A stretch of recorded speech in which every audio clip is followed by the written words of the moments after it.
Hey everyone, Pastor David here with another deeper dive. This time it is finishing up our series in 1 Thessalonians called To the Hilt.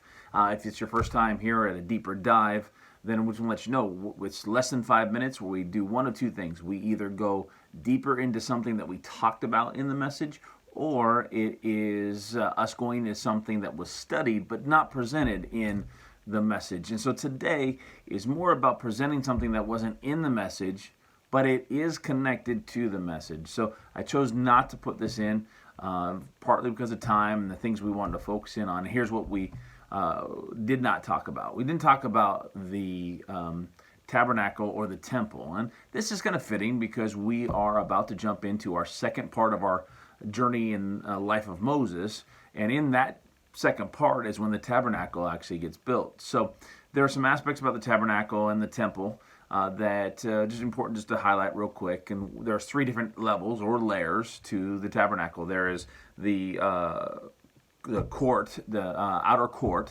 where pretty much anybody could go into, and then you have the holy place where then priests could go into, and then you had the most holy place, or the holy of holies, where only the only the high priest could go and enter, and he only entered once a year.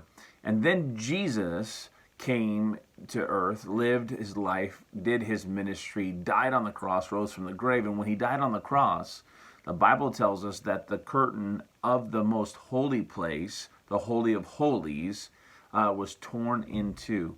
And what that did was it granted us access to intimacy with God. Jesus granted access to intimacy with God. That's what it symbolized. In fact, Hebrews tells us that Jesus is our high priest. And so our high priest actually opened up access to the most holy place, the Holy of Holies, that most intimate place with God. And I want to how that connects then to what we talked about. Well, we talked about body, we talked about soul, we talked about spirit. We talked about how our body needs to be refreshed, how our soul needs to be replenished, and our spirit needs to grow.